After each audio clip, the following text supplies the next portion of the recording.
lá na área do aluno, tá? Então, quem não assistiu pode acessar lá o link no YouTube. Eu não coloquei no WhatsApp porque o pessoal estava confundindo, né? Perguntando se o material ia ser postado na área do aluno ou no WhatsApp. Aí eu coloquei só lá. Mas se alguém quiser, pode copiar o link e colocar lá no grupo de vocês, tá bom? Eu tô vendo que nesse retorno, alguns alunos não estão acessando, né, a aula ao vivo, não está fazendo envio das tarefas. Hoje já é o 3º dia do nosso retorno, então eu peço que vocês levem bastante a sério os nossos encontros.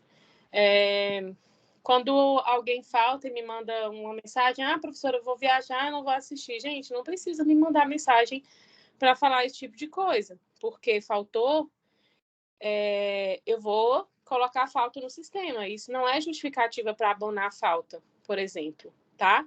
Então, não precisa nem perder o tempo de vocês justificando no meu WhatsApp pessoal que vocês ou viajaram ou alguma coisa do tipo.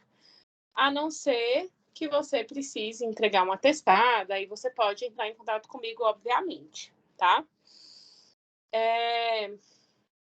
Esse material aqui, sobre os aspectos técnicos da avaliação dos riscos, já está disponível lá na área do aluno também, o PowerPoint, tá? Então, vocês podem acessar lá e não deixar de enviar as tarefas, viu, pessoal? É super importante, toda terça e quinta, vocês acessarem no horário da aula, fazer um envio das atividades. Então, vamos lá. Quando eu falo para vocês da avaliação de riscos, a gente está trabalhando com aquela questão que eu comentei na aula de segunda-feira, em que a gente precisa fazer o reconhecimento, identificação, avaliação e controle dos riscos, tá? Toda empresa que tem esse tipo de risco precisa fazer essas etapas e documentar no PPRA e agora, né, no PGR. Então, essa avaliação de riscos, ela consta nas normas de higiene ocupacional e na NR15. Fica aqui, né, o compromisso de vocês de fazerem a leitura de toda a norma regulamentadora 15, tá?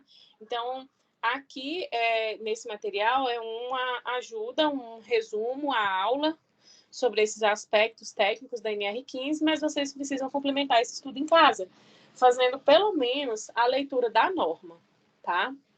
Então, são consideradas as atividades ou insalubres aquelas que, muita atenção, estejam acima do limite de tolerância, tá?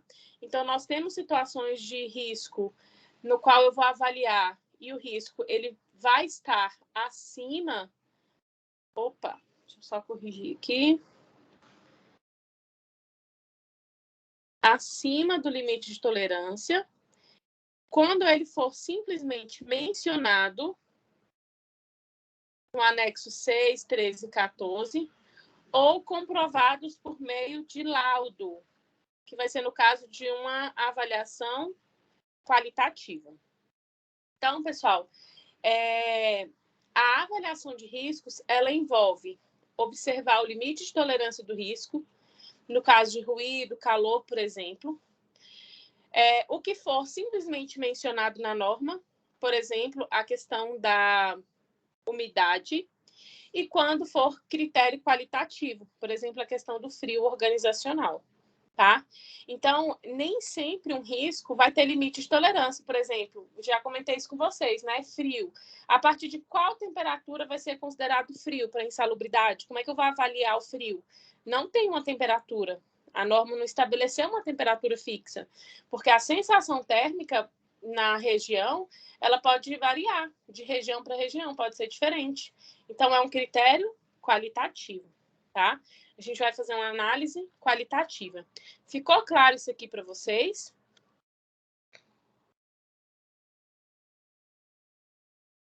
Sim, professor. Beleza, então vamos lá. Essa tabelinha eu também havia compartilhado, mas de forma superficial. E agora a gente vai fazer um estudo mais aprofundado dela, como eu fiz o compromisso com vocês. O percentual de insalubridade, ele vai variar entre 10%, 20% e 40%, porque depende do risco. Então, outro objetivo importante de avaliar o risco dentro da empresa, além de, obviamente, prevenir a doença ou acidente de trabalho, é verificar se o setor está de acordo com a norma, porque se não tiver, a empresa pode ser multada, né? Então, vamos supor que a empresa deveria estar pagando o adicional e não paga, não pagou. Então, ela vai ter que indenizar o trabalhador, futuramente vai ter mais problemas com relação a isso. Esse adicional de insalubridade, pessoal, ele vai na folha de pagamento do empregado. Então, por exemplo, vamos supor que eu recebo aqui R$2.000. Meu salário fixo é de R$2.000. Só que eu trabalho exposta à radiação ionizante, porque eu sou técnico em radiologia. A radiação ionizante é um risco físico, na qual o percentual de acréscimo é 40%. Então, esses 40% não serão calculados sobre R$2.000, que é o meu salário fixo, e sim sobre o salário mínimo. Porque a insalubridade ela é calculada sobre o salário mínimo. E aí, lá na minha folha de pagamento, vai estar escrito o meu salário fixo, que é de R$2.000, mais a insalubridade, que é 40% do salário mínimo. Dá 800, né? Né? Oi? Dá 800, no caso? O salário mínimo tá o quê? 1.200? Eu entendi que a senhora tinha botado 2.000. É 1.200, eu acho, também. Então, esse cálculo é sobre o salário mínimo. Vamos supor que o salário mínimo esteja R$ 1.200. Então, dá R$480 esse percentual da insalubridade devido à radiação ionizante. Então, lá na folha de pagamento vai vir 2.000, que é o meu salário fixo normal de técnico em radiologia, mais 480, que é o adicional de insalubridade, os 40% calculado em cima do salário mínimo. Tá? Então, nunca o cálculo da insalubridade é sobre o meu salário, sobre o salário do funcionário. É sempre sobre o salário mínimo, tá? 10% do salário mínimo, 20% do salário mínimo ou 40% do salário mínimo. Aí, pessoal, então, o técnico em segurança, junto com a equipe lá do SES, o engenheiro de segurança médico do trabalho, vai avaliar o setor para verificar se as condições são insalubres ou não, seja devido ao risco estar acima do limite de tolerância, seja devido ao risco estar mencionado no NR15, seja devido ao risco estar presente de acordo com a avaliação qualitativa, tá? Então, todos os riscos físicos, eles sendo ruído contínuo ou intermitente, ruído de impacto, calor, radiação não ionizante, vibração, frio e umidade, tem o percentual de 20%, tá? Agora, os riscos físicos que são radiação ionizante e ar comprimido é um percentual de 40% de acréscimo na folha de pagamento do empregado, tá? Os agentes químicos vão variar entre 10, 20 e 40% do salário mínimo, porque depende de qual é o agente químico, tá? E aí a gente vai avaliar a concentração desses agentes. As poeiras minerais são sempre 40%. O que é poeira mineral? Amianto, sílica, é uma poeira mais nociva para a saúde do trabalhador, normalmente presente em mineração, em que vai ter um comprometimento respiratório e pulmonar do trabalhador. Então, sempre 40%. As operações que envolvem risco químico, na qual não tem avaliação quantitativa e sim uma avaliação qualitativa, ou seja, eu vou considerar a insalubridade de acordo com a ocorrência da inspeção no local de trabalho, não tem um limite de tolerância fixado, vai variar também de 10, 20, 40%, tá? E os riscos biológicos vão variar ou 20% ou 40%. Exemplo, o catador de lixo que está exposto ali a uma situação de risco na qual usar luvas, máscara ou calçado adequado não vai minimizar o impacto de ele adoecer devido à infecção viral, bacteriana, devido à coleta do lixo, ele vai receber um adicional de 40%. Enfermeiro, técnico em enfermagem que trabalha com paciente com doença infecto-contagiosa, vai receber 40%. Agora, se eu tenho um técnico de laboratório que não trabalha diretamente com doença infecto-contagiosa, ele vai receber só 20%, tá? Então, tem essas condições aí. E aí, a gente tem que ler a NR15 para a gente poder entender essas avaliações dos riscos, tá? Tudo isso, gente, vai ser documentado por meio do laudo. Esse laudo tem que ter assinatura ou do engenheiro de segurança ou do médico do trabalho. Significa que o técnico de segurança, então, ele não vai elaborar? Não. Ele vai, sim, participar da elaboração do laudo, das avaliações quantitativas, qualitativas, da inspeção no local de trabalho. Só que a responsabilidade do documento fica para o engenheiro de segurança do trabalho ou médico do trabalho, que vai confirmar ali, né, as condições, se são insalubres ou não. Mas o técnico de segurança participa ativamente desse trabalho, então é super importante para vocês entenderem isso.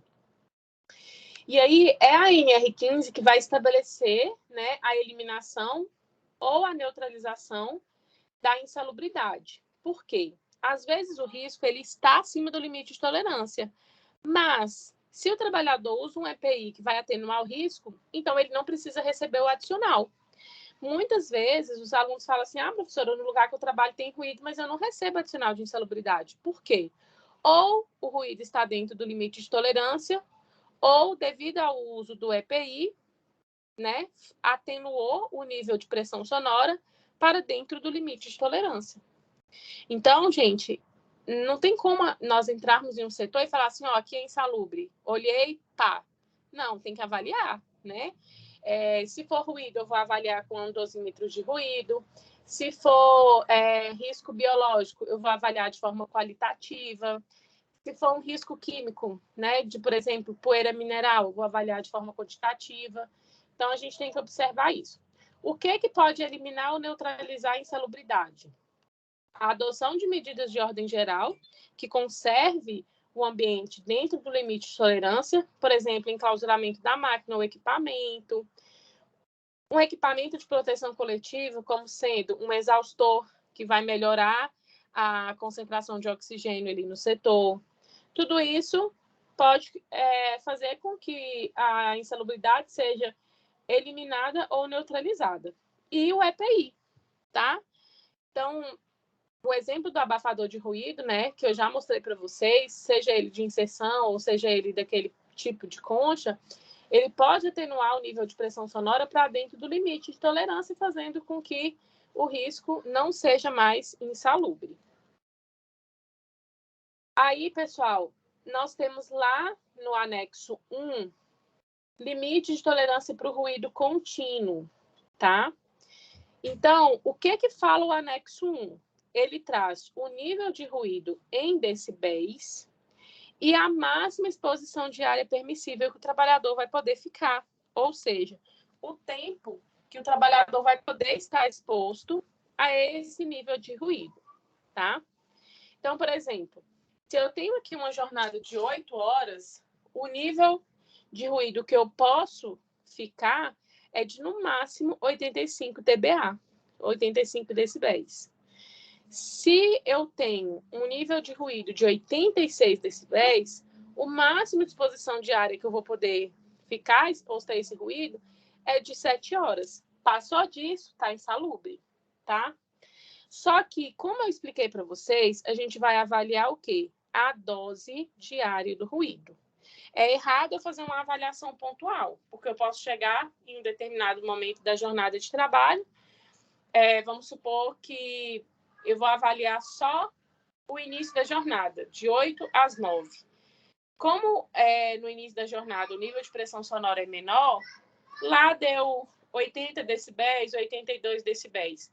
Então, tá ok, estava dentro do limite. Só que a partir de 10 horas da manhã, esse ruído ele tem oscilação e ele começa a aumentar. Então, eu deixei de avaliar em um horário de pico. Fica errada a avaliação, entende? Por isso que a gente tem que avaliar a dose diária. É o dia inteiro, o trabalhador com o equipamento, para a gente ver qual é o nível de pressão sonora que ele está exposto, tá? Aí, pessoal, nós temos aqui que não é permitida a exposição acima de 115 decibéis. porque é risco grave e iminente, pode causar surdez. Então, não existe tempo para um trabalhador ficar exposto a um ruído acima de 115 decibéis. E a questão da gente fazer o cálculo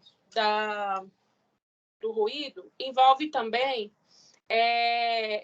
uma fórmula, né, em que a gente vai observar o tempo que ele vai ficar exposto para identificar a dose diária, tá? Então, como que funciona isso?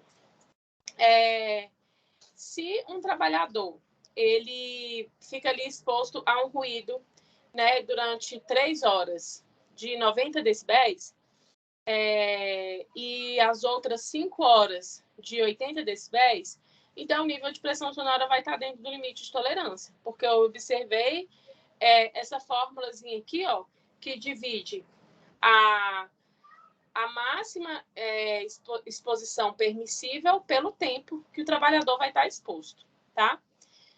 O dosímetro, ele traz esse cálculo para a gente pronto? Sim, ele traz o cálculo pronto, mas a gente tem que entender o que é que existe por trás, como eu falo com vocês, tá?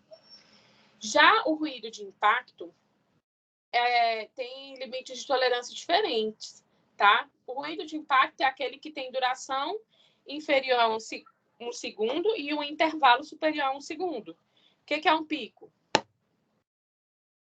É isso aqui.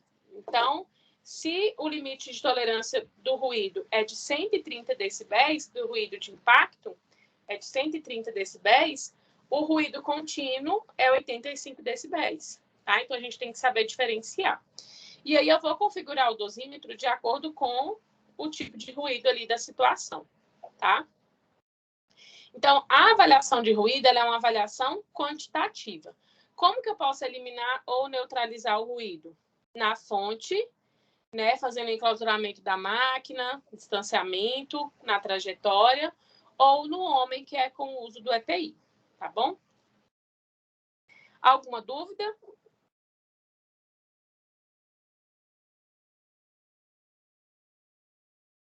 Professor, o ruído de impacto também tem um tempo limite de exposição? Tem algum quadro para mostrar isso? Não. O ruído de impacto, ele não tem um quadro, ele tem esse limite aqui, ó. Ó, ele fala o seguinte, no caso do ruído de impacto, que o limite de tolerância é de 130 decibéis, tá? E a gente tem um limite de impactos permitidos por dia. Se o nível de pressão sonora for de 140 decibéis, só é permitido 100 impactos por dia. Se o nível de pressão sonora for de 130 decibéis, é permitido 1.000 impactos por dia. E se eu tiver um nível de pressão sonora de 120 decibéis, é permitido 10.000 impactos por dia. Então, são esses, assim, os limites de tolerância que a NR15 traz para a gente com relação ao nível de pico máximo admissível. Ok, obrigada. Beleza. Qual é o percentual caso o ruído seja insalubre?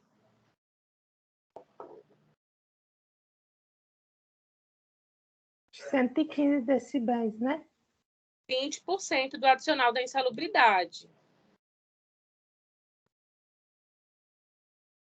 20%, tá? O adicional de insalubridade do ruído, que é o mesmo do calor. Como que a gente vai fazer a avaliação do calor? A avaliação do calor, ela vai estar no anexo 3 da NR15, tá? Então, a gente vai usar o IBUTG, que é o índice de bulbo úmido, termômetro de globo, para poder fazer essa avaliação.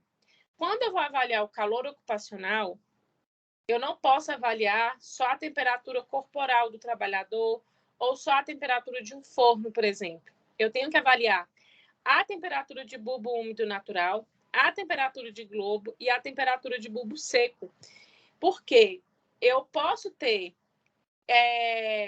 incidência de sol, que vai agravar ainda mais a temperatura. Eu posso ter uma percepção de calor maior para quem tem uma taxa de metabolismo maior. Então, eu tenho que avaliar todos esses critérios, tá? Então, existem duas fórmulas para fazer o cálculo do calor ocupacional. Como que funciona essa fórmula? Para ambiente interno, o cálculo é feito nessa primeira fórmula aí que vocês estão vendo, 0,7 vezes TBN, que é a temperatura de bulbo úmido natural na situação do trabalho, mais 0,3 vezes TG, que é a temperatura de globo. Então, eu vou descobrir a temperatura de bulbo úmido natural na qual o trabalhador está exposto. Eu vou descobrir qual é a temperatura de globo que o trabalhador está exposto e vou multiplicar para que eu consiga ter o resultado do IBUTG, tá? Então, é 0,7 vezes a temperatura de bulbo úmido natural mais 0,3 vezes a temperatura de globo. Aí, essa fórmula é usada quando o trabalhador está em um ambiente coberto, ou seja, em um ambiente interno e não tem incidência solar. Então, eu vou descobrir o resultado dessa forma. Agora, se o trabalhador ele está exposto ao calor e ainda é um ambiente aberto, que não tenha cobertura, que ele esteja exposto à radiação solar, aí eu vou usar essa segunda fórmula, que é o IBUTG igual a 0,7 TBN mais 0,1 TBS mais 0,2 TG. Ou seja, 0,7 vezes a temperatura de bulbo úmido natural naquela situação, mais 0,1 vezes a temperatura de bulbo seco, que o trabalhador está exposto, mais 0,2 vezes TG, que é a temperatura de globo que o trabalhador está exposto. Então, é assim que a gente avalia o calor ocupacional, tá? Por exemplo, se eu tenho um funcionário que trabalha com abastecimento de fornos e o ambiente é coberto, então eu vou usar a primeira fórmula para ter o resultado do IBUTG. Se nesse ambiente que ele faz o abastecimento de fornos não for coberto, eu vou usar a segunda fórmula, porque ele tem incidência de carga solar, tá? Aí, pessoal, esse equipamento, que é o termômetro de globo, ele já vai te dar esse cálculo pronto do IBUTG. Você só vai configurar se tem carga solar ou não, tá? Mas é bom a gente saber que é a fórmula para que a gente possa entender todo o processo. Feito isso, encerrou a avaliação? Não. Eu vou comparar o resultado do IBUTG com a quantidade de taxa de metabolismo que o trabalhador vai desempenhar a sua tarefa. Por quê, pessoal? Olha só. Uma coisa é eu ficar exposta ao calor ocupacional sentada sem me movimentar. Outra coisa é eu ficar exposta ao calor ocupacional, carregando peso, me movimentando de forma fadigante, tá? Então, eu vou descobrir qual é a taxa de metabolismo que eu gasto na tarefa, né? Que o funcionário gasta, na verdade, né? Então, olha só. Vamos supor que o empregado que está exposto ao calor, ele trabalha de forma contínua, né? Ele não tem pausas. Qual é o limite de tolerância do IBUTG? Se a atividade for leve, o IBUTG tem que ser de até 30. Se for moderada, 26,7. Se for uma atividade pesada, 25. Tá? Então, aqui eu tenho o limite de tolerância da temperatura, do IBUTG.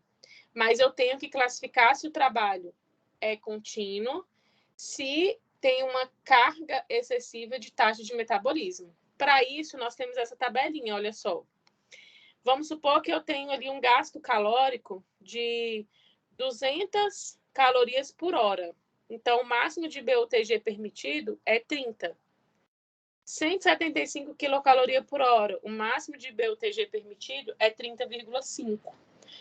Ah, professora, então vamos supor que o empregado ele tem ali um desgaste, né, de quilocaloria de 300 por hora e o IBUTG que ele está exposto é 30,5. Aí está insalubre. Ou a empresa paga o adicional de insalubridade para ele, ou ela implementa pausas. Essas pausas, elas têm que ser feitas fora, mais afastada ali, né, do calor, para que o gasto calórico, essa taxa de metabolismo, diminua e caia para dentro do limite de tolerância do IBUTG, tá? Então, ao invés de eu ficar trabalhando às 8 horas direto, eu vou trabalhar 40 minutos, descansar 20, a minha taxa de metabolismo vai ser bem menor e vai cair para dentro do limite de tolerância do IBUTG, que é a temperatura em graus Celsius, certo? Por isso que a gente tem que observar essa questão da taxa de metabolismo. Aí, olha só, o que é um trabalho leve? É um trabalho em que o empregado está sentado com movimentos moderados. Um trabalho moderado é quando ele está sentado ou em pé com movimentos também moderados. E um trabalho pesado é quando ele fica levantando, empurrando ou arrastando peso. Tá? Então, dessa forma aqui, eu posso classificar se o trabalho é leve, moderado ou pesado. E aí eu vou observar aqui o limite de tolerância do IBUTG para cada situação. Ok? Então, para o calor, a gente tem essa forma de avaliar de um jeito quantitativo, em que eu vou estabelecer o limite de tolerância em graus Celsius da temperatura de acordo com a taxa de metabolismo do funcionário. O que não acontece no frio. Por quê? Quando eu vou avaliar o frio, não existe uma temperatura, né, igual a gente viu aqui, um limite de tolerância. A avaliação do frio, ela é feita de forma qualitativa, tá bom? Aí, pessoal, aqui no material, vocês podem observar que eu coloquei os conceitos. O que é um IBUTG, né? É um termômetro que envolve temperatura de bulbo úmido natural, temperatura de globo e termômetro de mercúrio comum, que é o bulbo seco. Então, é um equipamento, deixa eu ver se tem a foto dele aqui. Não tem, depois eu vou mostrar para vocês. Em que a temperatura de bulbo úmido natural, que é o TBN, ela é uma temperatura que vai ser avaliada por um pavio de tecido de algodão na cor branca e tem alto poder de absorção de água. Então, a gente coloca um pouco de água destilada no NMAIA do termômetro para ter esse resultado do TBN. A temperatura de globo, ela é uma esfera oca que tem no termômetro, né, de cobre, e aí essa esfera ela é preta, né, e é uma temperatura que a gente vai avaliar na escala de 0 a 150 graus Celsius, para poder quantificar o calor radiante. E o termômetro de bulbo seco, a gente vai quantificar a temperatura do ar, né, então é um termômetro de mercúrio comum, porque nele a gente vai avaliar a temperatura do ar. Tá? Aí deixa eu colocar aqui uma foto só para vocês verem como que é o termômetro de globo. Como que é esse cálculo do IBUTG. Olha só, esse aqui é muito usado, que é o da Instruterm. É uma marca muito usada para essas avaliações, tanto de ruído quanto calor. Então, vocês podem ver que essa esfera oca preta aqui, ó, é a temperatura de globo. Aí eu tenho a avaliação do TBS e o TBN, tá? Aqui é onde eu vou colocar água destilada para avaliar o TBN. E ele vai me dar o resultado aqui, ó. Tá? Então, esse é o equipamento que a gente vai avaliar a questão da temperatura do calor ocupacional. Carinho, né, professor? É, mas esse aqui é um novo, né? E aí, para vocês verem aqui, ó, nele tem esse suporte que é o tripé, porque eu sempre devo posicionar o termômetro ou na parte do corpo mais atingida do trabalhador, onde o calor é mais incidente, ou na altura do peitoral. Ah, eu não sei definir onde que está sendo a incidência maior de calor. Então, coloco o termômetro na altura do peitoral do trabalhador, tá? Então, ele vem com esse suporte, que é esse tripé, para que a gente possa posicionar na altura que a gente quiser. E aí, ele vem também com o cabo, né? É um cabo tipo USB, onde eu vou conectar no computador e passar os dados para o software, para o sistema da Instruterm, aí eu posso imprimir toda a análise, tá? Então, ele vem com esse cabo, porque no laudo a gente tem que anexar os resultados. Então, passando essas informações para o computador, eu posso imprimir e anexar junto com o laudo, bem tranquilo. Todos os equipamentos da Instruterm são dessa forma, o dosímetro de ruído também. Deixa eu mostrar aqui o dosímetro de ruído.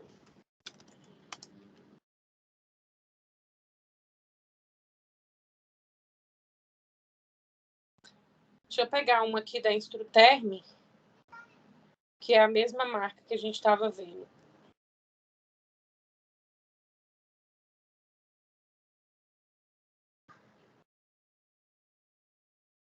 Esse aqui é da Instruterm, ó. Então, aqui é o dosímetro DOS 600, é o dosímetro de ruído. Então, vocês podem perceber que ele é bem menorzinho, ele vai ser acoplado no trabalhador. Aqui a gente tem o cabo, depois a gente passa as informações para o computador e aí a gente pode imprimir o resultado do laudo. Ele tem um suporte de prender atrás, então eu posso prender junto com a calça ali do trabalhador, o cinto, tá vendo? Tem um suporte aqui de prender. E o fone de ouvido,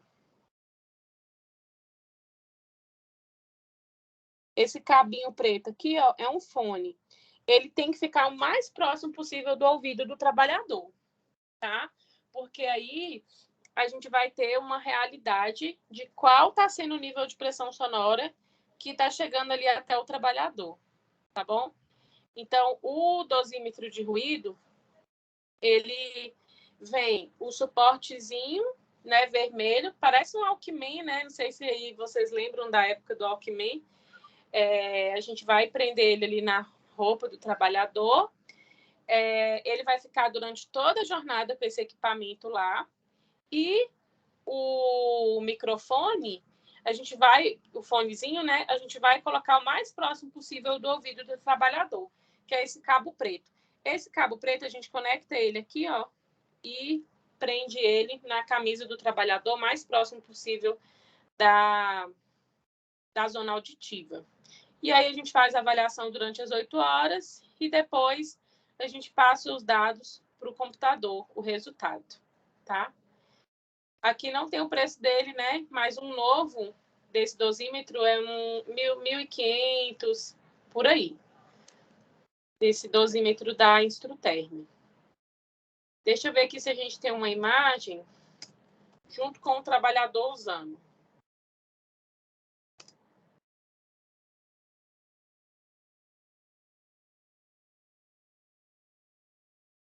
Aqui, ó. Nessa imagem aqui tá melhor, tá vendo? Ele vai ficar aqui na calça do trabalhador, o trabalhador não vai nem sentir, não vai nem atrapalhar a jornada normal. E o cabo, a gente conecta nele, no suporte, e deixa o microfone o mais próximo possível daqui, ó, da zona auditiva.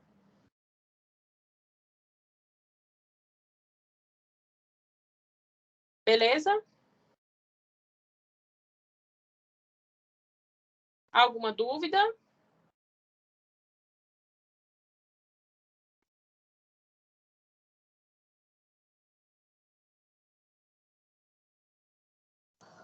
Por enquanto não, professor. Ok.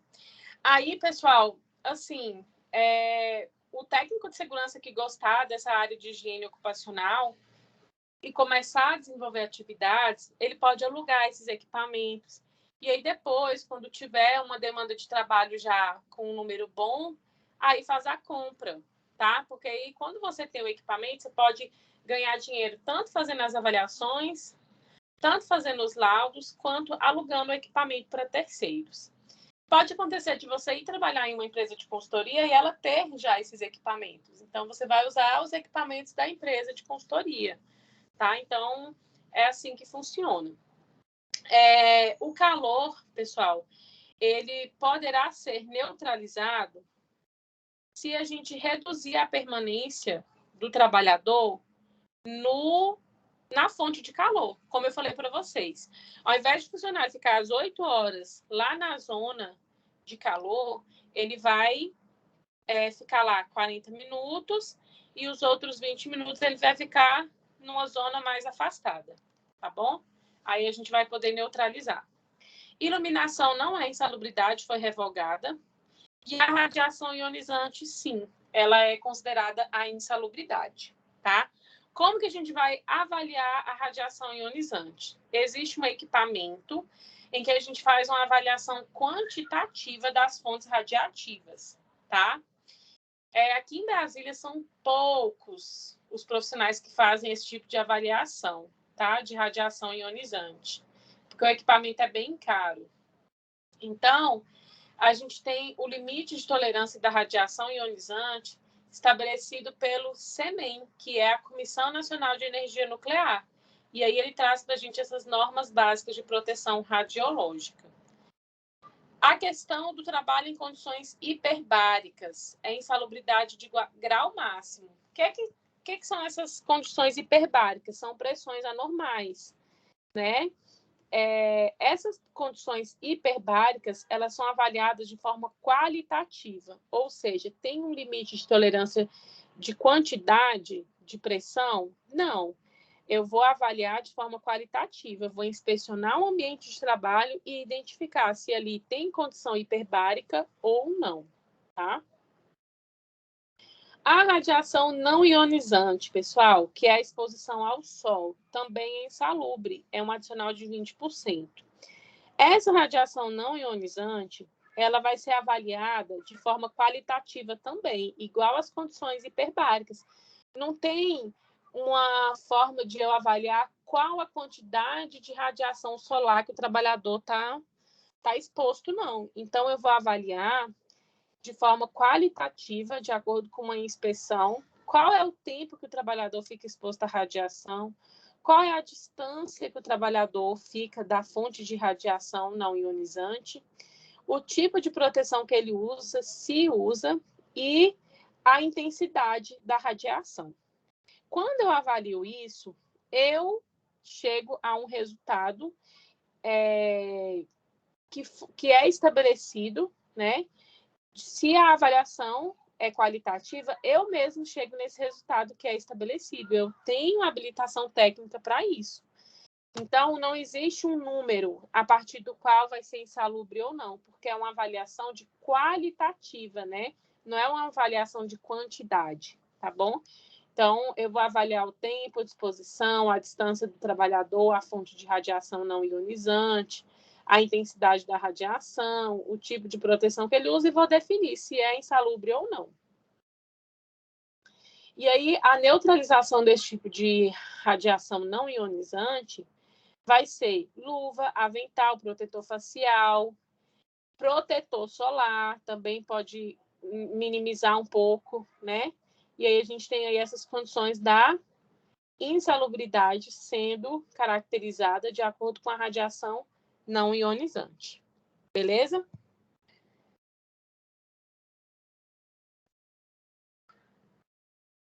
Alguma dúvida?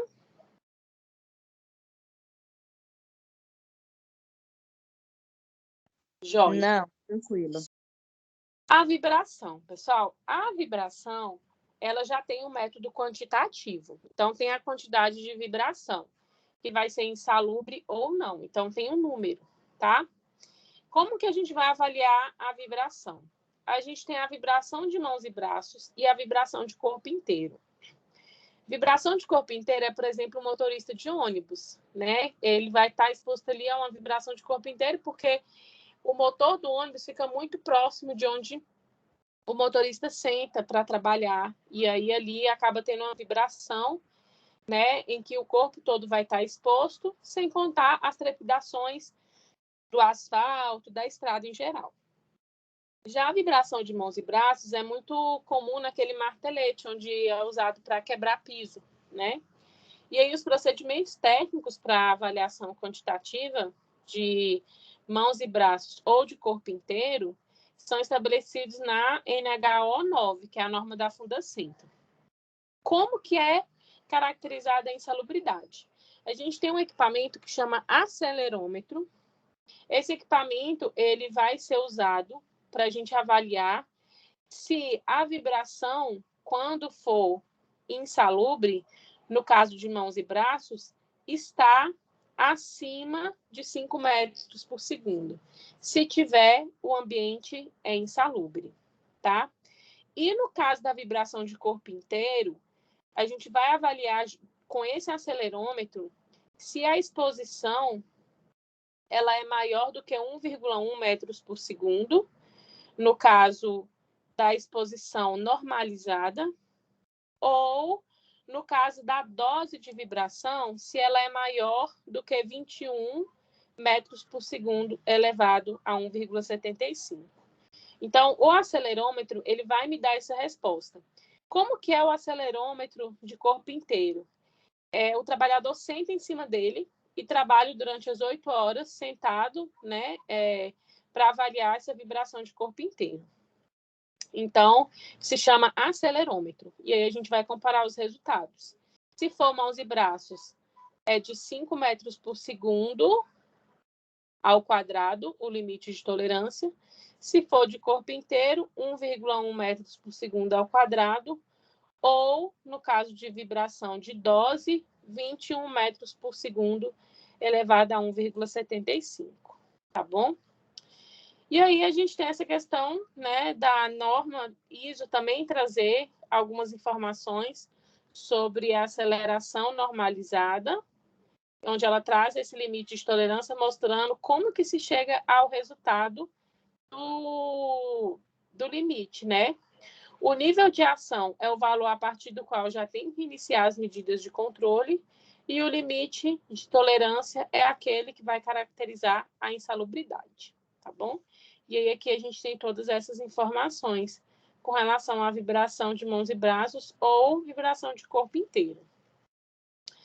Quando essa vibração ela atingir o limite de tolerância, uma das medidas de controle, né, pode ser assentos que evitam, né, essa vibração, como assento de ar comprimido, rodízio do trabalhador ali no setor para minimizar a exposição, né? Evitar de pagar o adicional. A gente sempre fala que a empresa ela tem que evitar de pagar o adicional, porque se ela está pagando, significa que o ambiente não é saudável, não é um ambiente seguro. Beleza? Alguma dúvida, gente, sobre a questão da vibração?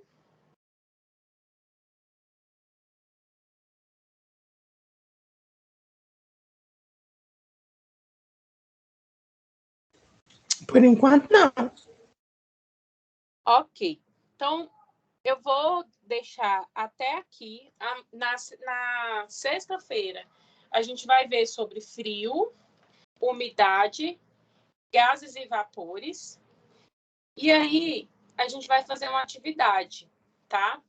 Então, como aqui a gente foi até vibração, amanhã a gente vai fazer uma atividade dessa primeira parte, da avaliação da insalubridade sobre ruído, calor, radiação e vibração, tá? Aí, na sexta-feira, eu vou passar o restante, que vai ser frio, umidade, e aí a gente faz uma tarefa da segunda parte, tá? Para não ficar acumulado muita informação. Tranquilo? Esse material também já está lá na área do aluno, né, professora? Tá, sim. Vocês podem acessar ele lá, fazer a leitura dele. O que é a minha sugestão? Faça a leitura do material e depois da NR, para ficar mais fácil o entendimento de vocês, tá? E quando a gente for fazer as atividades também, vai ficar bem tranquilo esse entendimento com relação à avaliação do risco, com relação à caracterização da insalubridade, tá bom? Lembrar, gente, o técnico de segurança, ele participa da elaboração do laudo, ele faz essas avaliações, ele está ali no setor ativamente. Só que para concluir um laudo de insalubridade ou de periculosidade também, né, o engenheiro de segurança ou o médico do trabalho que vai assinar, óbvio, em parceria com a equipe, mas tem que ter uma responsabilidade técnica desses dois profissionais, tá bom? é uma vertente da área da segurança do trabalho muito, mas muito interessante, que poucas pessoas são boas nisso. Existe muita gente que faz esse tipo de avaliação, né? Mas não são pessoas que fazem da forma correta, né? Que vai trabalhar assim de forma adequada. Então, é uma área bem promissora dentro da segurança do trabalho. Existem muitos cursos de aperfeiçoamento, né? Que a gente chama de higiene ocupacional. Quem tiver interesse, quem gostar, faça. Porque eu digo assim, a nossa área de segurança ela tem várias vertentes, né? Tem a parte de combate a incêndio, tem a parte de higiene ocupacional, que é isso que a gente está vendo agora, tem a questão da elaboração de documentos, fiscalização, inspeção, né? Atuação do SESMIT. Então, você vai ver o que mais te interessa, se esse assunto, né, te interessar, fazer depois um curso de aperfeiçoamento, treinamento com a utilização dos equipamentos, porque eu considero uma área muito promissora dentro da nossa segurança do trabalho, né, dentro do que a gente vê aí no dia a dia. Então, é isso, tá, pessoal? Assim, não se assustem, eu sei que é um pouco complicado esse primeiro contato com o assunto, né, de avaliação dos riscos, mas vocês vão ver que depois vai ficar tranquilo o entendimento de vocês. E qualquer dúvida pode contar comigo também, estou aqui durante todo o horário disponível, tá, para tirar as dúvidas de vocês. Quando vocês forem fazer as atividades, as tarefas também, pode entrar em contato, tá, que eu vou ajudando vocês ou tirando as dúvidas de vocês.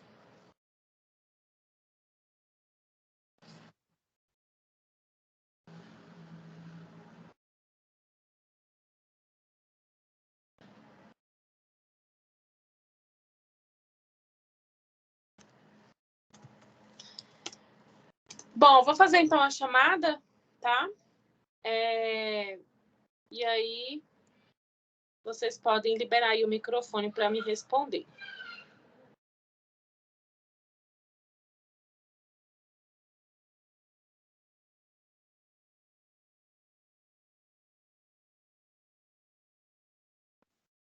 Anderson Carlos.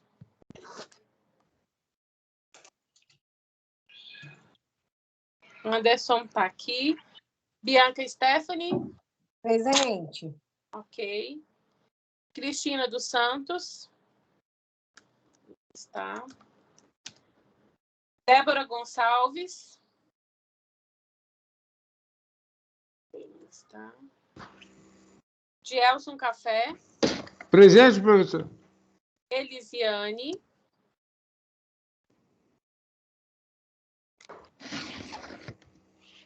Ela está presente, mas disse que não está ouvindo nada. A professora disse que está mudo. Ok. Gabriel, bem-vindo. Presente, professora. Presente, professora. Agora eu estou ouvindo. Ok. Eu ouvi agora. Estou presente, tá, professora? Tá. João Evandro faltou, ele me falou que ia faltar. João Vitor. Faltou. Leonardo da Silva. Luciana Francisca.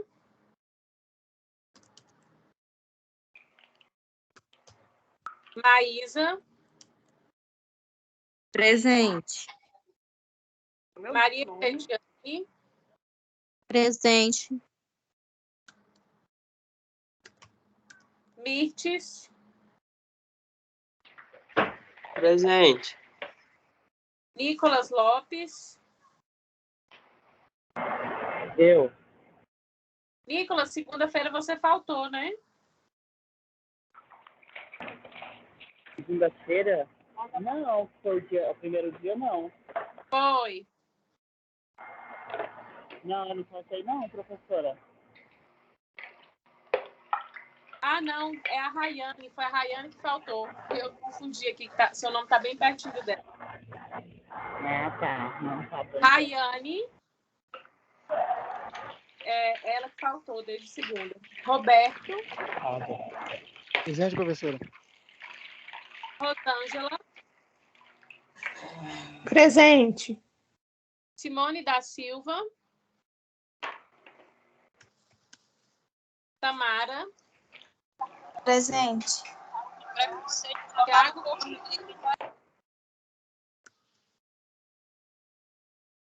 E o Alisson.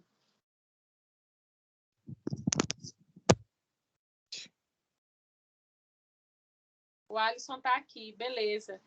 Gente, olha só, tem uma atividadezinha lá na área do aluno que eu postei ontem. Somente 10 pessoas enviaram.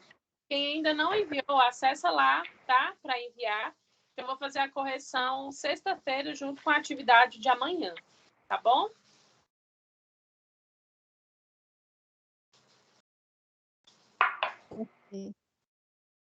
Bom, é isso então, pessoal. Estou aqui à disposição de vocês, tá? Bons estudos e na sexta-feira a gente continua com a correção das tarefas e a segunda parte da insalubridade das avaliações. Até mais.